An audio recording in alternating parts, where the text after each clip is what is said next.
Awesome. All right. Well, thank you everyone for joining us. Today we are going to be talking about self-care specifically for women. I think that this is one of those topics that is a never-ending conversation, and Diana and I are super excited about providing a safe space today for everyone to just kind of talk about this topic, which is an ongoing challenge and or struggle for most of us. Um, so again, this is going to be a conversation, not necessarily us lecturing or just talking. We definitely want to hear your thoughts. We want to hear your voices because we're here to learn from everyone, not just us. So my name is Dr. Mariela Diocaris. One of the many things that I do is actually work with clients to find ways to work through trauma. So that would be emotional trauma, and then work on their wellness. What are some ways that they can self-care? I have focused a lot of my work, research, time, experience, education on figuring out the correlation and connection between trauma and burnout and self-care, which are three pretty hot topics. So having these conversations, especially with Diana, because her and I just connect and sync and vibe, and it's we have amazing conversations. So, what we're going to be talking about, we are going to talk a little bit about guilt and shame. We're going to be talking about what it means to self-care as a female, as a woman, and what are some of the struggles that we particularly face as opposed to maybe men when it comes to self-care. So I'll let Diana introduce herself and tell us a little bit about her. Well, hi everyone, welcome. My name is Diana Medina. I am an associate marriage and family therapist and also an associate professional clinical counselor. I work with Shifted Perspective and I see a couple clients. My previous experience in mental health has been working with children and families. About a year ago, I think I made that change to now opening my world to different clients. So adolescents, adults, and all that fun stuff. I'm currently in a PhD program where I am focusing my area of study in trauma, specifically trauma internationally, to learn different perspectives and different views of trauma around the world. So welcome, everyone. Definitely welcome. So let's start talking about self-care. This is obviously not the only or first conversation that we've had about self-care. We have talked, I believe, like 2 or 3 times. And if you're curious about those conversations, you can actually find them on our YouTube channel. Tomorrow, we'll be sending everyone the link to this conversation. That does not mean that we want you to leave tonight before the conversation is done. It's just so that you have a chance to replay and look at it. And maybe there are some things that you want to make some notes on. So that's the only reason, not because we want you to leave. So let's talk about self-care and why we struggle so much as women to engage in self-care. Ideally, obviously, in a perfect world, we would be doing self-care every day, right? However, most of us have a million and one reasons and or excuses, maybe even, as to why we can't or don't or won't. And so, Dana, before we logged on, you were telling me a little bit about a conversation that you had with one of your friends recently. Yes. This particular friend, we were just going back and forth and sharing, and she is also on the same boat. She's currently a trainee and working on becoming a therapist. And we talked about why we struggle with self-care. And one of the things that, she was saying is the guilt of doing anything for yourself. And one of the examples she gave me was, sometimes I just want to sit at home and do like Netflix and chill and not have to, worry about doing anything else. Maybe I just want to eat junk food and I just want to watch my favorite TV show. And she's like, but I feel as if I have to do something, like I just can't sit still. And so that particular day, she had to like, she didn't have to, but she reorganized to her kitchen. And then it felt okay for her to do self care. It was as if she needed to punish herself first and then reward herself, you know. So I will clean, and then that's the punishment. And then I will reward myself by being able to sit around the house and do nothing for the rest of the day. And I thought that was interesting because, I don't think that I had ever looked at it as a punishment and reward. Um, but that's really how I think, you know, some of us were raised, and sometimes how even society treats certain things, right? That then eventually can overlap with self care. And as her and I were talking more and more, it was like, wow, it's so difficult to do self-care, whatever that looks like for that person. She's like, meditating and journaling, it just gets harder and harder to do. And I thought, well, maybe, she's not doing the self-care that works for her. But when she mentioned the whole punishment and reward, I thought, wow, like how many of us are struggling with that? How many of us are on the same boat with that? Or how many of us don't even realize that that's what we're doing?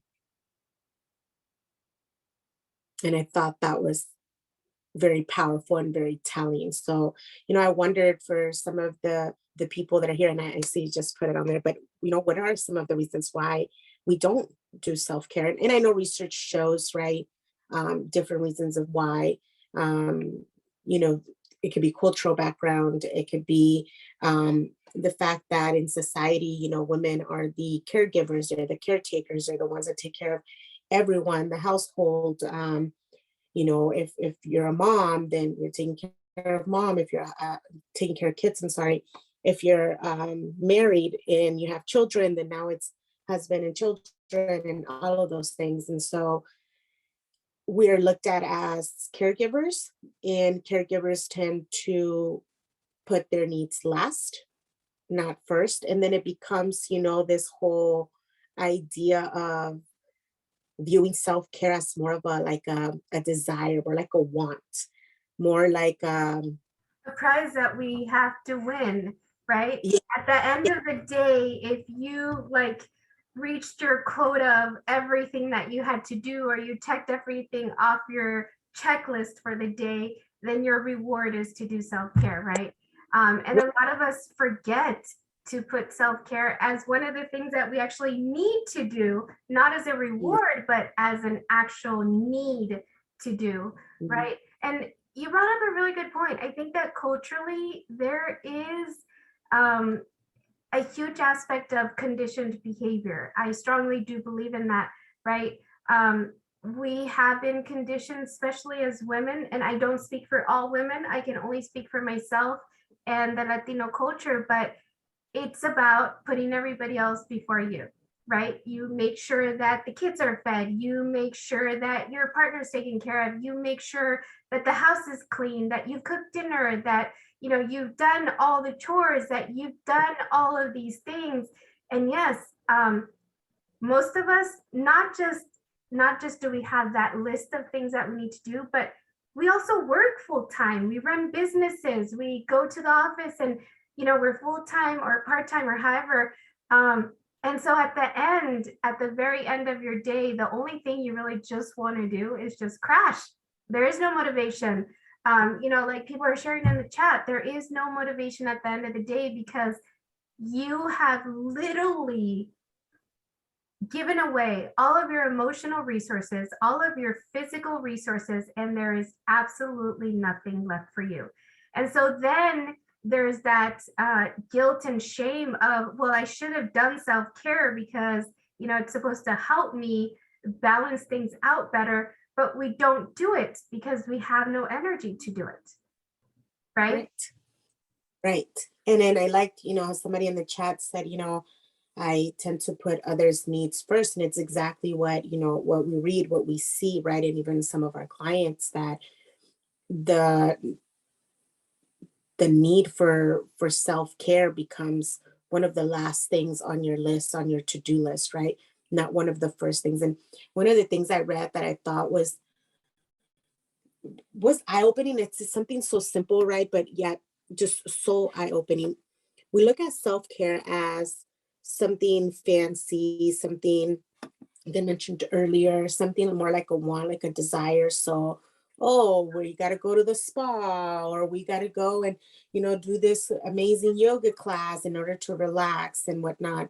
When really that's making us look at self-care as something that's expensive, time consuming. It's more of an outing, right? Rather than looking at self-care as a need, as taking care of yourself. When you leave the narrative of I have to buy something expensive or do something expensive or do something that costs money, versus looking at it as something that doesn't have to cost you anything other than just probably enjoying it, it changes your perspective. And it is difficult and it is awkward to do, especially for those in the chat that said, I'm putting others' needs first and then mine are last. Putting your needs out there or putting your needs first probably feels awkward. It's probably that one awkward feeling that, like, what do I do? I don't even feel right being here right now.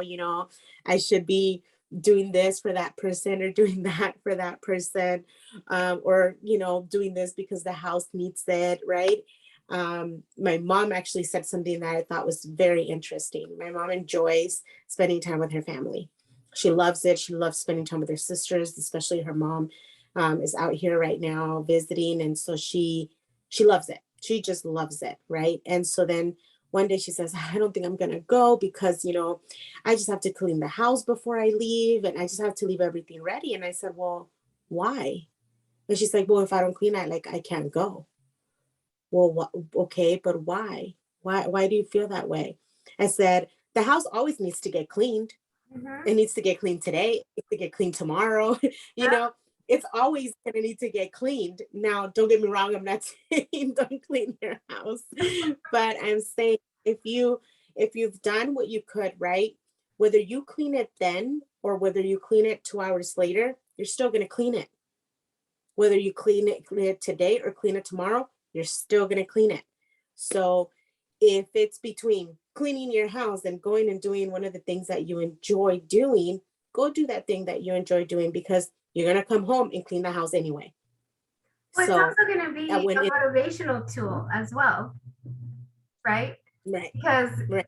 Mhm. you are probably going to come home a lot happier and a lot more willing to do what you need to do, because, I mean, you got your happy fix. So Mhm. now that chore isn't going to seem so terrible or so time consuming. Right. And I think you were mentioned something earlier too, right? In if somebody's experiencing something different here that's joining us today, put it on the chat so we can also address that. But one of the things that you mentioned is that in society, like, there's this like unspoken rule of us having to enjoy cleaning the house. We have to enjoy cooking. We have to enjoy doing all these things that need our time and our attention, and really, some of us don't really enjoy doing any of those things. We clean the house because we have to. I We think that, cook because yeah, it goes back to that whole conditioned behavior, right? And again, I can only speak for me and my culture, but to me, I was led to believe from a very young age, not just from being told, but also by being shown by not just my mother, but my grandmother, the females in my family, that you know what, your self-care is you making a meal for your family. Your self-care is having a clean home, right? Your self-care, Mhm. that should bring you joy, that should bring you happiness, that should bring you pleasure. And I'm not here to tell you that it shouldn't, but when it really comes down to it, self-care, the actual definition of self-care is to take care of yourself. Nothing wrong with taking care of other people, because most of us are nurturers, right? we've been we have been trained, conditioned, however you want to see it. Maybe it comes from us. we like to take care of people. We like to take care of the people that we love specifically. But I Right. think that we need to start changing the narrative of what really constitutes self-care and what it actually means to you individually, not what your culture expects it to be, right? Because for a lot of us, and again, speaking for myself, it should be enough that I'm able to cook a meal for my family and I should be happy. That should be Right. enough, right? It should be enough that I'm able to keep a clean house, that I'm able to take care of my children, that I'm able to, and that's not even touching into the whole topic of leaving my home to go work, right? And now, I'm a business owner and I'm a single parent and I'm running my businesses. I have to maintain my home. I have to make every meal because otherwise I'm a terrible mom, because how dare I even think about delegating any of my responsibilities to anybody else, because then now I have failed as a mom, as a woman, as a fill in the blank, right? Right. And I think that we really need to start changing that narrative of how we see our roles and what we see our roles needing to have in order for us to be fulfilled. I can personally tell you, um, cleaning is not my thing. Will I do it? Yes, obviously, because if I don't do it, nobody's going to do it for me unless I hire somebody to do it for me, right? Do I have guilt um about cleaning? No. About cooking? Yes, because I feel personally responsible and my children are 21 and 11, so they're not little tiny things.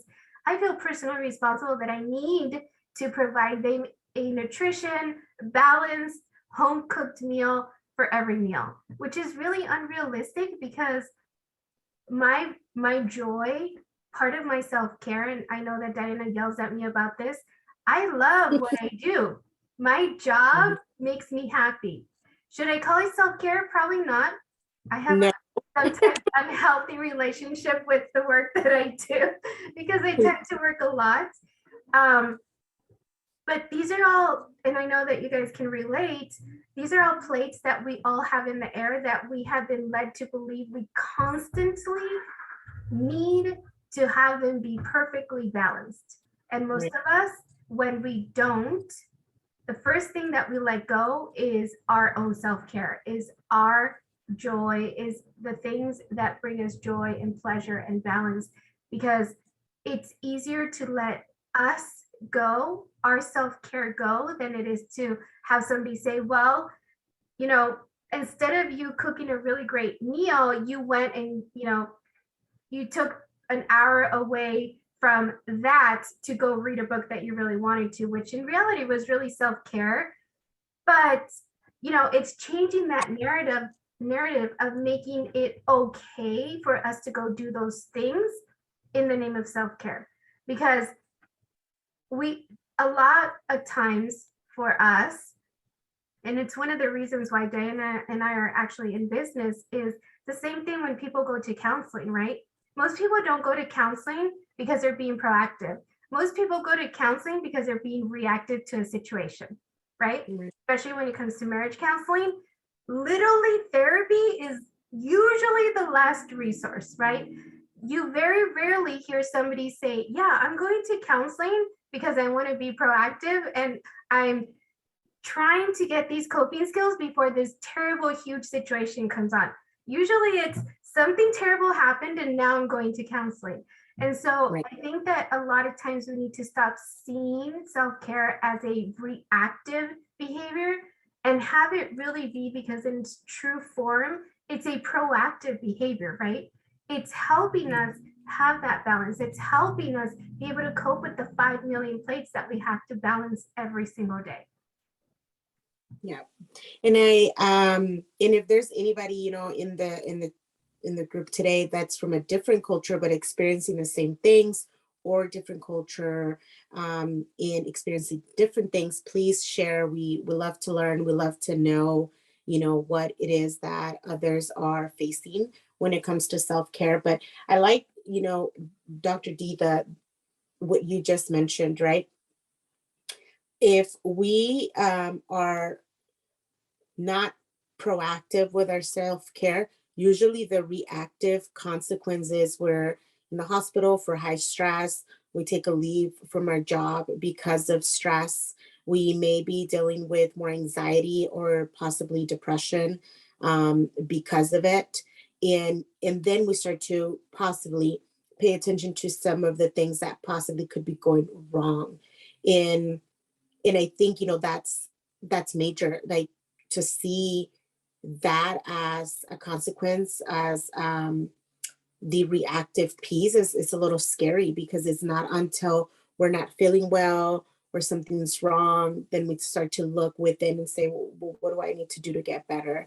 And a lot of the times that is self-care, right? A lot of the times that's what we need. Um, and it's difficult, especially to I want to bring up, if anyone's struggling with mental health diagnoses, or a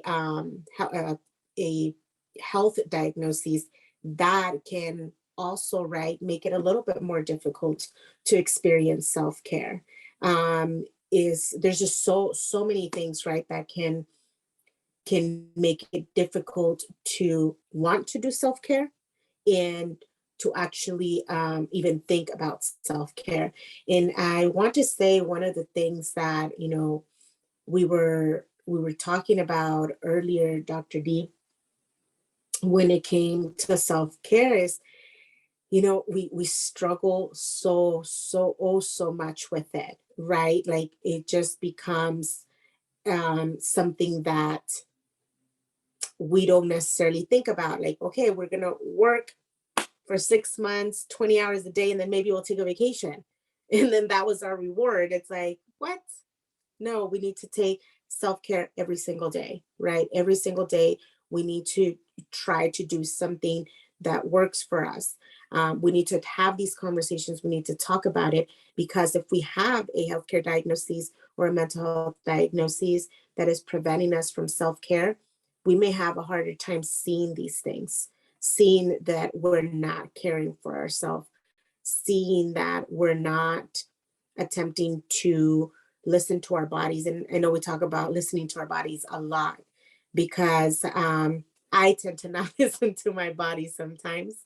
And my body tells me I'm tired. And obviously, it's not literally, right? But I feel it. I feel exhausted, and I still keep going, keep going, keep going, keep going, right? Instead of allowing my body to feel tired and taking the time to go to bed. So just there's just a lot there, but we've talked about a lot when it comes to what is self-care, kind of, the cons of self-care. And I think one of the things that we need to mention is, one of some of the research that I was doing, it was saying that studies have shown that women who exercise regularly, who eat right or eat healthier, get sufficient sleep, and they find satisfaction in their work and personal lives, have less depression, anxiety, and illnesses such as heart disease, which is whoa, right? When we know some of these things, but they don't seem like things that we need to do, right? Like, I know I struggle with exercising. I'm like, oh my gosh, any exercise? Who has time for that, right? Um, and having to be mindful, maybe I can carve out 10-15 minutes. Someone had gave me the idea, put it on your calendar, put an alarm, 10-15 minutes, disengage, go for a walk, come back and regroup, right? Um, but some of the things that you can do is pampering your health, right? Going on those checkups, going to the doctor, getting those examinations that you need. And as women, right, we're dealing with sometimes some hormonal concerns, right, that we didn't know they were concerns. Some of us, I know I experience this when it's my time of the month. Oh my God, the world better watch out, right? And my body may be asking for some self-care then.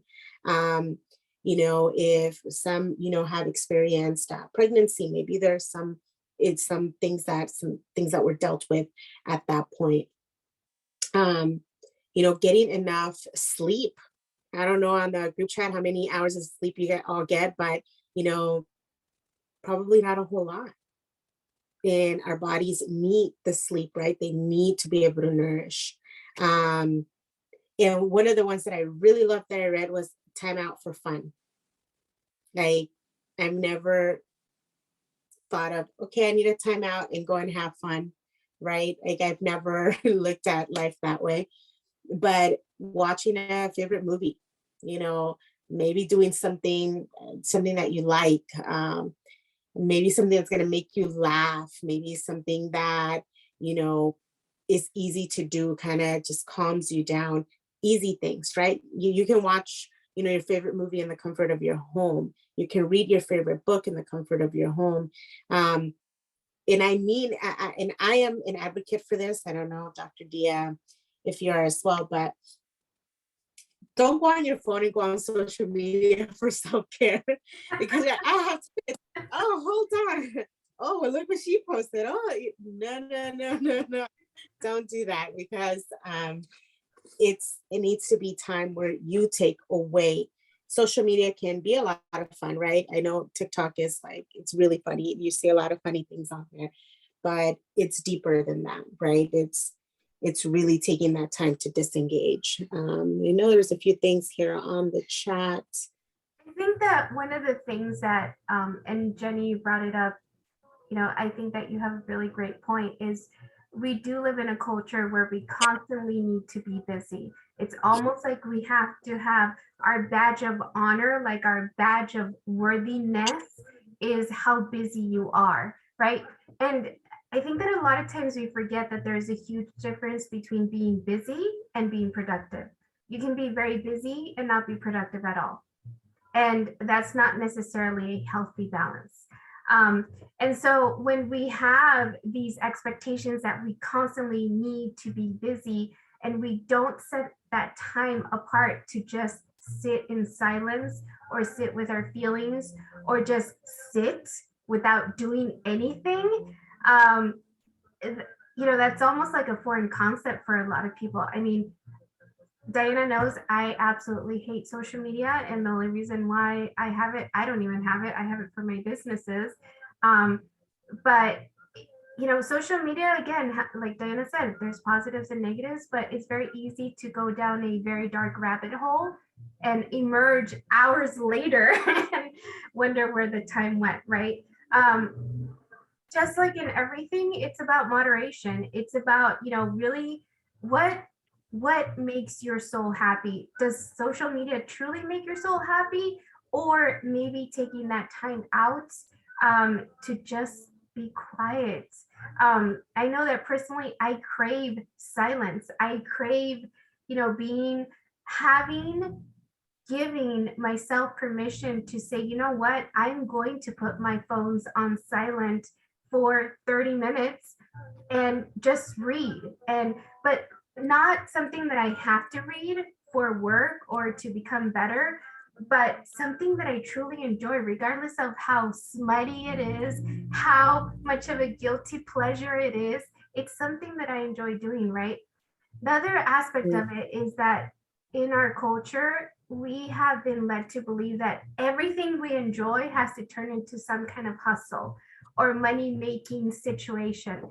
And nothing wrong with that if your passion leads you to have a hustle. Obviously, my passion did, and that's why we're doing what we're doing. But the moment that it doesn't, the moment, and this is my personal opinion, the moment that I am now monetizing something that previously brought me joy, then it becomes about work and business and not so much about me, because now I'm having to share everything about me in order to make this business thrive, right? Because a lot of us don't start a business thinking, oh, whether I make money or not, it doesn't matter. I'm just going to invest in something that isn't going to bring me money. No, if you're opening or if you're having a hustle, whether it's a side hustle or the only hustle you have, it's about making money. And so, is that really self-care? Not really, because now it's not about you anymore. It's about everybody else.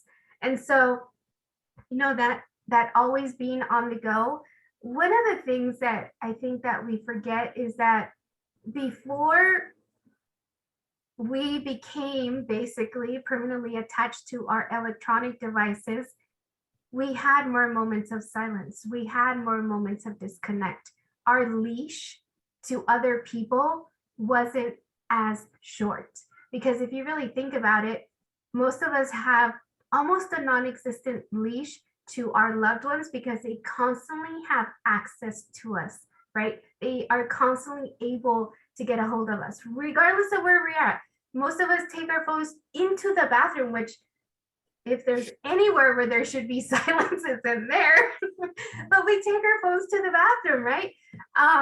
And so I think that that's where Diana and I really come in, is reteaching people to just be able to sit with these difficult feelings and thoughts, because we allow so many distractions to take away from being able to properly process these difficult feelings and thoughts. And especially when we experience trauma, COVID-19, the mental health community has definitely identified as a worldwide traumatic event. That is huge. That is so big, right? Because at the same time, everybody, mental health professionals, medical professionals, any other kind of professional, everybody on earth experienced the same traumatic event at the same time. I can honestly tell you, there is not a textbook that was written to say, hey, when COVID 19 happens, this is how you deal with it as a mental health professional. That does not exist, right? We are all navigating the same traumatic event at the same time. And so when we have these types of traumas and we haven't trained our brain to just sit with these difficult feelings, to just sit with these difficult traumatic events, that's when we feel overwhelmed, when we feel burnt out, when we just lose it very easily, when we say that we're going to do self-care and we don't, because we are not prepared. We don't have the skills to be able to do these things. Mm-hmm. No, I completely agree with what you said. And I know there's a question in the group chat. Self-care, if you're not doing it, it can mess up sleeping well. What I will say is that based on research and experience working with clients is whatever is triggering stress in your life or another concern is what can interrupt your sleep. If you're not doing self-care, yes, it can interrupt your sleep amongst other things. But I think usually the experience is that whatever is going on in your life causes lack of sleep, or difficulty sleeping, or going into that, what is it, that REM sleep, rather than not doing self-care correctly. If you're not doing self-care correctly, it may mean that you're not doing self-care at all. Or you're not doing an activity of self-care that works for you. And I know oftentimes we hear, oh, you can do self-care by doing exercising, for example. I struggle with exercising. So for me, that wouldn't be a good form of self-care. It works great for other people and it's a great thing for other people to do. But for me, I do struggle with that, right? So that wouldn't work for me. So if I'm trying to push myself every day to work out a certain amount of time a day, I may become more stressed and more overwhelmed, wanting to fit that narrative than to just create my own. So that's, and going back to COVID-19, I can absolutely, relate. I think COVID-19 brought a whole new way of looking at certain things, specifically, right, when we're looking at anxiety and depression. I think that COVID-19 like forced us to kind of go into your homes and have and be afraid of coming out because you just did not know. Um, and then some of us, we were working during the pandemic and, there wasn't the virtual options or anything like that. And that was even more scary. So absolutely, COVID-19 really did change some things for us. So I can totally relate with the person who who posted that. It is, I think it's still ongoing, right? We're still seeing some of the effects of COVID-19 in the mental health field. We are still seeing some of the aftermath of it. And some people are still very much dealing with some of the concerns of the pandemic. And I think that that's going to be an ongoing years-long struggle for a lot of us, because it did bring out a lot of maybe feelings and thoughts that we thought we had dealt with, and we really haven't. And so, you brought up a really interesting point, Diana, when you were talking about fun. I think that one of the sad things about becoming an adult is that we forget what authentic, pure fun really is, right? And I'm not here to judge if you consider fun going out to drink or going out party. That's not my place to judge. But is that truly in its purest form what fun is to you? Diana and I have read a book called That Sounds Fun, and I would definitely recommend that you read it. It's a short read. It's by a podcaster. I don't remember what her name is. I'll see if I can find it and put it on the chat.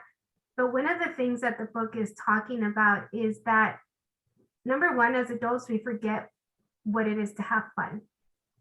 We feel that we need to work in order for us to find a justifiable reason for us to have fun. Again, it's that whole reward punishment situation, right?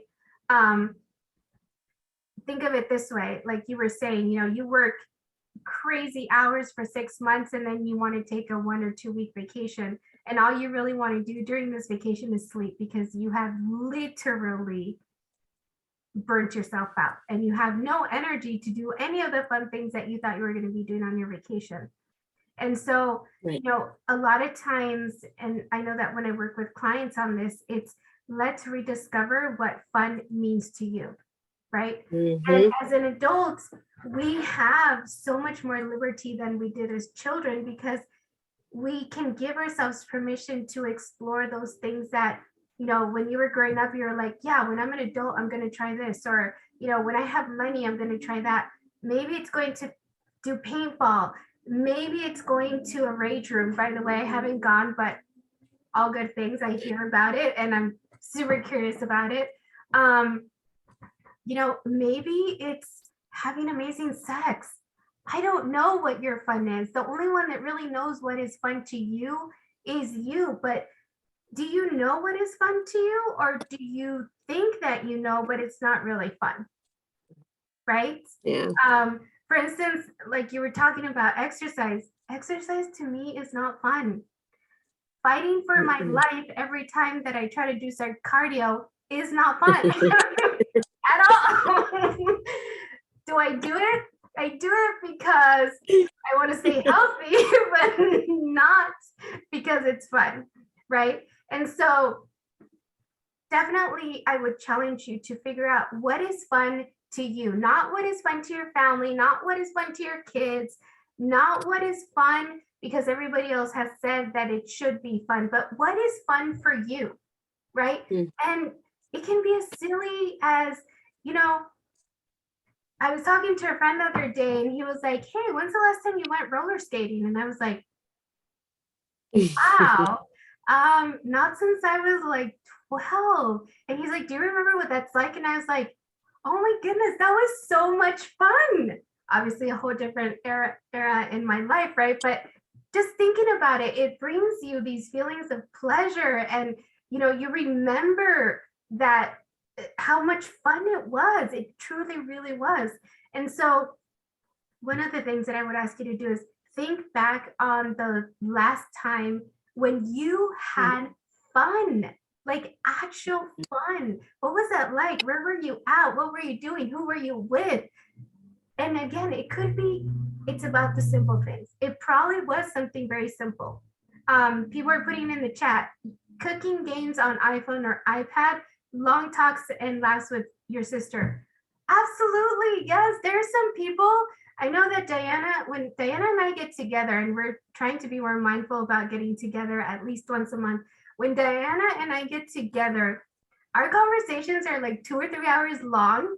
We never plan them. We just get together and we just like laugh and talk. And I mean, it's fun.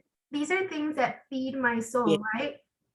They are just fun. Mhm. There are other people that even thinking about spending 15 minutes with them, it's like, no, absolutely not fun.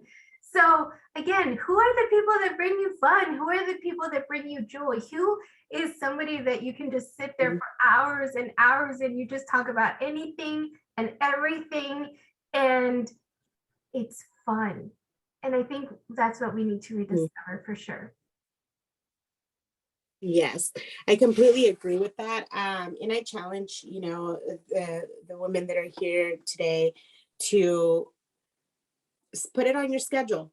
I mean, if you're not a scheduler, then, just put it on your radar, and notice the difference. So if you came here today, you're probably having some struggles with self-care. So you know that you've identified those things, you're aware of those things. Then start first thing, the minute after this session is done, right? Or, tomorrow morning, and put it on your calendar and try something different. Try either a calming activity, I don't know, something where you can reflect on, try something fun, like, Dr. D, like, going roller skating, going maybe on a bike ride, maybe on a walk on the beach, I don't know, right? Something that you just wouldn't do. Try something fun. Go out with your friends, family, or somebody that makes you laugh. Go to a comedy show. If you don't have anybody that makes you laugh, go to a comedy show. But do those things and track it. Track it for 2 weeks. They say, right, 2, 3 weeks, you should be able to see the difference and see the difference of before this conversation and after this conversation, when you did engage in some self-care and you put it as a priority, and see the difference. It's simple. You don't have to do anything crazy, anything out of the norm. Try something once a week if that's all you are able to do, and see the difference from then to now, and how that makes you feel, how that's, changed your thought process. Do you now care or have more to give to others because you took care of yourself, right? Um, are you now able to enjoy things more because now you're putting your needs first rather than being exhausted and being somewhere that you really like. I really do challenge you, and email us and let us know how it went. I would be really curious to see, how things went if you decide to take on that challenge, because I I know that it can really change perspectives. One of the things that you were saying was being positive, recognizing, positivity. And that is actually a self-care thing to do, right? Letting some of those negative thoughts stay behind, recognizing when they happen, and then changing and viewing things in a more positive way can really shift things for you, can really change how you feel, can really change your day, can change how you look at things, can even change some feelings about yourself. So if you do decide to take on that challenge, I'd love to hear back the stories of how those went. Or definitely tell us on social media if it's your time for social media. Mhm. Please let us know. But yeah, I would be curious to see, what you do consider fun. The thing about sharing is that maybe somebody talks about something fun that you hadn't thought about and you're curious to try. One of the things that I'm definitely curious to try is the rage room. I know that Dinah and I have talked about it, and I don't know if you guys know what a rage room is. Here in Southern California, there are places, to me, I think it's an amazing and awesome idea. So basically it's a room and you go in there and you break things or you color on the walls, or I mean you basically work through your feelings. That's pretty much what it is. um, and again, I haven't gone, but it sounds like fun, right? And so again, it's about changing our mindset about not needing to earn fun, but having fun, right? As kids, we didn't need to earn fun. For most of us, didn't need to earn fun. In fact, you were encouraged, depending on the generation, but you were encouraged to go outside and play, right? and not necessarily given all these toys. No, you go play with your friends and you can come home, later on.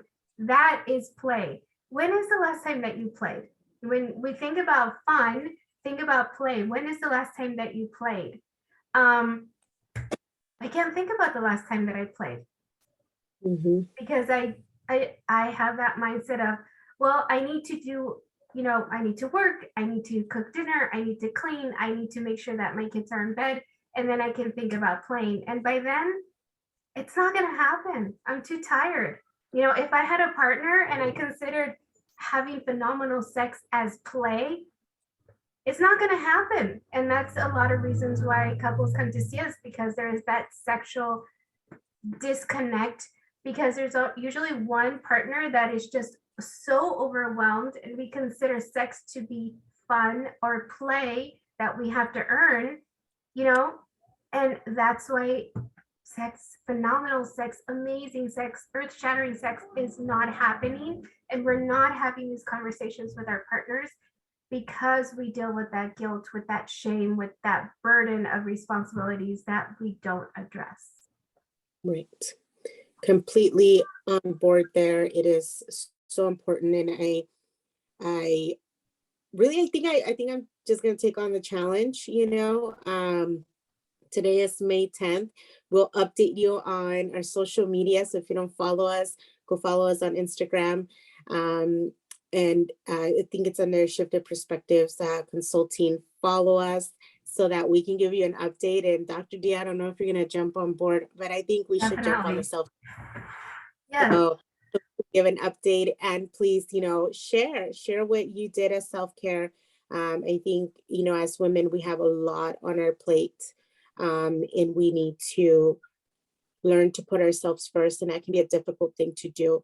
So I'm really, really glad that we had people here today who are just wanting to know about self-care and what to do and how to do it, right?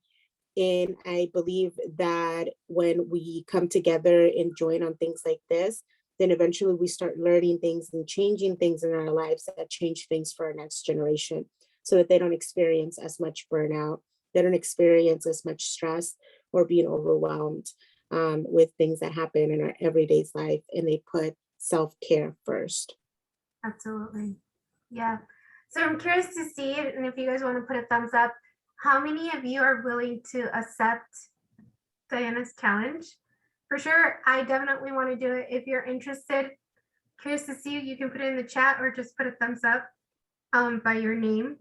And again, you're not committing to anything. You're not making any decisions. We're just curious to see if, it's something that you're interested and are willing and ready to make a change.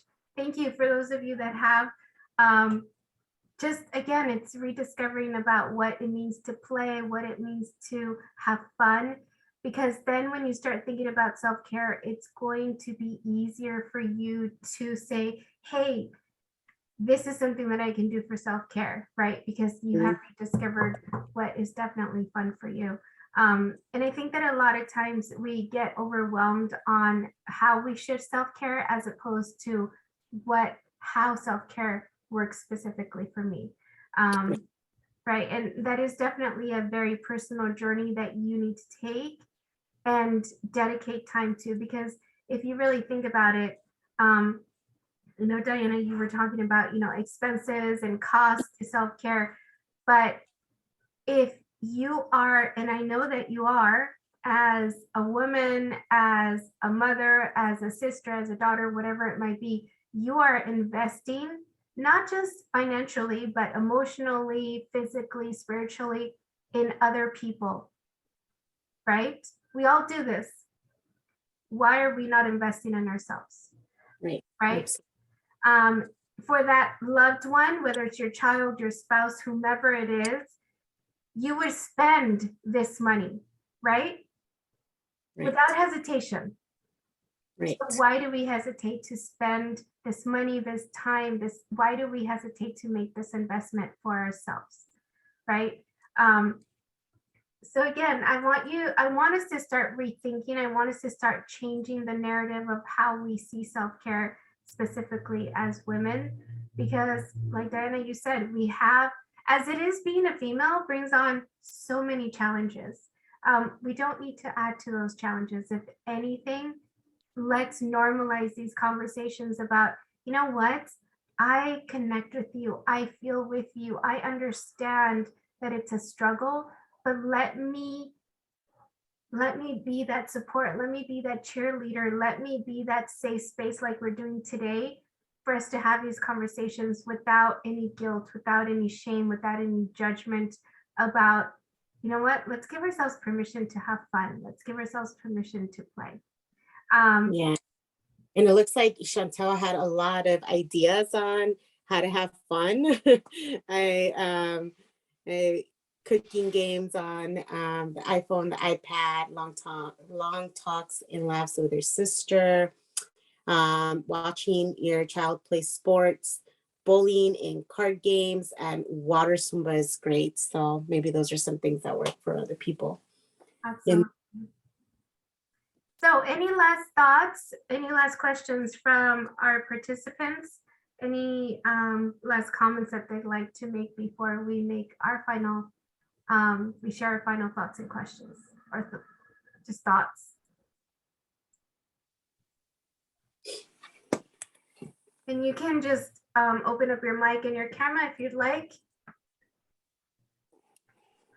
All right. Well, I am pretty thankful for everybody that has joined us today. And I had a lot of fun talking with you, Diane. Yeah. It's always a lot of fun learning from other people. To me, it's actually a lot of fun, which, you know, is kind of ironic because I know that Diana and I are both introverts. Yes, we are. Yes, Much we so.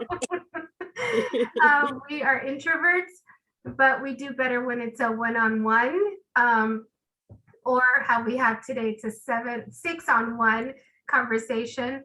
But I think it also has to do with the topic, in that we're both pretty passionate and we're huge advocates for self-care, especially as women. Absolutely.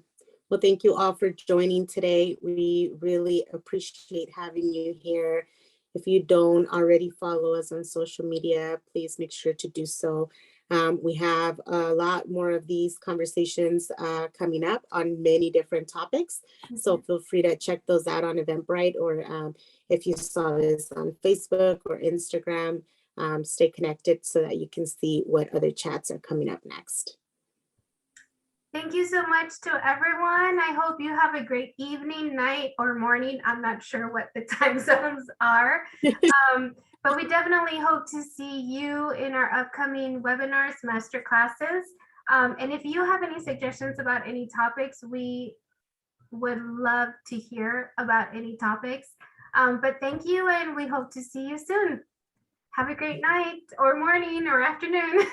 Bye. Self-care. All right. Bye. Bye.